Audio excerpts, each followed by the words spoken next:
Naegleria fowleri, also known as the brain-eating amoeba, is a species of the genus Naegleria. It belongs to the phylum Percolozoa and is technically classified as an amoeba flagellate excavate rather than a true amoeba. This free-living microorganism primarily feeds on bacteria but can become pathogenic in humans, causing an extremely rare, sudden, severe and usually fatal brain infection known as naegleria or primary amoebic meningoencephalitis, PAM. It is typically found in warm freshwater bodies such as lakes, rivers, hot springs, warm water discharge from industrial or power plants, geothermal well water, and poorly maintained or minimally chlorinated swimming pools with residual chlorine levels under 0.5 milligrams per cubic meter, water heaters, soil, and pipes connected to tap water. The organism was named after Malcolm Fowler, an Australian pathologist at Adelaide Children's Hospital, who was the first author of the original series of case reports of PAM. Naegleria fowleri, a thermophilic and free-living amoeba, is primarily found in warm and hot freshwater environments such as ponds, lakes, rivers, hot springs and poorly maintained swimming pools. As temperatures rise, its population tends to increase. Although the amoeba was initially identified in Australia in the 1960s, it is believed to have evolved in the United States. Naegleria fowleri exists in three forms: cyst, trophozoite or amoeboid, and biflagellate. While it does not form cysts in solid human tissue, where only the amoeboid trophozoite stage is present, the flagellate form has been discovered in cerebrospinal fluid. To endure harsh environmental conditions, trophozoites transform into microbial cysts, spherical single-layered structures about 7 to 15 micrometers in diameter, enclosing a single-cell nucleus. Acting as a resilient capsule, the cyst enables the amoeba to withstand adverse circumstances. Factors triggering cyst formation include food scarcity, overcrowding, desiccation, waste accumulation, and cold temperatures. When conditions improve, the amoeba can emerge through the pore or osteole at the center of the cyst. Naegleria fowleri has been observed to encyst at temperatures below 10 degrees Celsius or 50 degrees Fahrenheit. The trophozoite stage is the infective phase for humans, during which the organism can actively feed and replicate. The trophozoite attaches to the olfactory epithelium, follows the axons of olfactory receptor neurons through the cribriform plate in the nasal cavity, and enters the brain. This reproductive stage of the protozoan organism transforms around 25 degrees Celsius or 77 degrees Fahrenheit, and thrives best at approximately 42 degrees Celsius or 108 degrees Fahrenheit, multiplying through binary fission. Trophozoites are characterized by a nucleus surrounded by a flexible membrane. They move via pseudopodia, extending parts of their cell membrane, known as pseudopods, and filling them with protoplasm to facilitate locomotion. Pseudopods form in the direction of movement. In their free-living state, trophozoites feed on bacteria. In tissues, they appear to phagocytize or enclose and digest red blood cells and cause tissue damage either through the release of cytolytic substances or by direct cell-to-cell contact using cytolytic membrane proteins. As trophozoites, Naegleria fowleri may develop approximately 1 to 12 structures on their membrane known as amoebastomes, also referred to as suckers or food cups, which they use for feeding in a manner similar to trogocytosis. The flagellate stage of Naegleria fowleri is pear-shaped and biflagellate with 2 flagella. This stage can be inhaled into the nasal cavity, typically during activities such as swimming or diving. The flagellate form develops when trophozoites are exposed to a change in ionic strength in the fluid it is in, such as being placed in distilled water. The flagellate form does not exist in human tissue, but can be present in the cerebrospinal fluid. Once inside the nasal cavity, the flagellated form transforms into a trophozoite within a few hours. Naegleria fowleri, an excavate, inhabits soil and water. It is sensitive to drying and acidic conditions and cannot survive in seawater. The amoeba thrives at moderately elevated temperatures, making infections more likely during summer months. Naegleria fowleri is a facultative thermophile, capable of growing at temperatures up to 46 degrees Celsius or 115 degrees Fahrenheit. Warm freshwater with an ample supply of bacteria as food provides a suitable habitat for amoebae.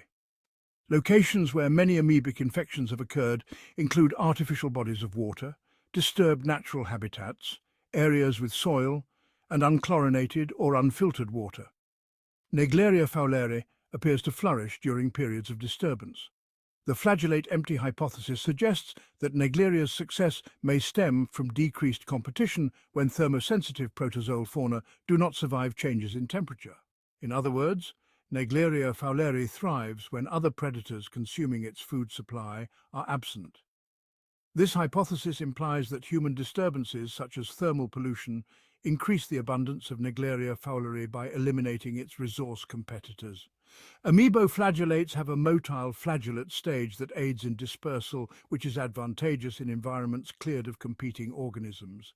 Naegleria fowleri may cause a usually fatal infection of the brain called naegleria, primary amoebic meningoencephalitis, PAM, amoebic encephalitis or meningitis, or simply Naegleria infection.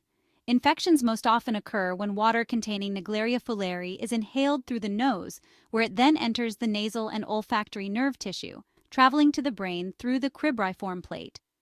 Swallowing contaminated water does not cause infection by Naegleria fowleri. Infections typically occur after swimming in warm climate freshwater, although there have been cases in cooler climates such as Minnesota, U.S. In rare cases, infection has been caused by nasal or sinus rinsing with contaminated water in a nasal rinsing device such as a neti pot. These account for 9% of worldwide cases. Naegleria fowleri normally eat bacteria, but during human infections, the trophozoites consume astrocytes and neurons. The reason why Naegleria fowleri passes across the cribriform plate is not known, but the neurotransmitter acetylcholine has been suggested as a stimulus precipitating the action. As a structural homologue of animal CHRM, one has been shown to be present in Naegleria and Acanthamoeba. The disease presents diagnostic challenges to medical professionals as early symptoms can be mild. 16% of cases presented with early flu-like symptoms only. Symptoms may also appear similar to a viral or bacterial meningitis, which may delay correct diagnosis and treatment. Most cases have been diagnosed post-mortem following a biopsy of patient brain tissue. It takes 1 to 12 days, with a median of 5, for symptoms to appear after nasal exposure to Naegleria fowleri flagellates. Symptoms may include headache, fever, nausea, vomiting, loss of appetite, altered mental state, coma, drooping eyelid, blurred vision, and loss of the sense of taste. Later symptoms may include stiff neck, confusion, lack of attention, loss of balance, seizures, and hallucinations. Once symptoms begin to appear, the patient usually dies within 2 weeks. Naegleria fowleri is not contagious. An infected person cannot transmit the infection. Primary amoebic meningoencephalitis is classified as a rare disease in the United States, as it affects fewer than 200,000 people. From 2013 to 2022, 29 infections were reported in the U.S., which compares with about 4,000 annual deaths by drowning.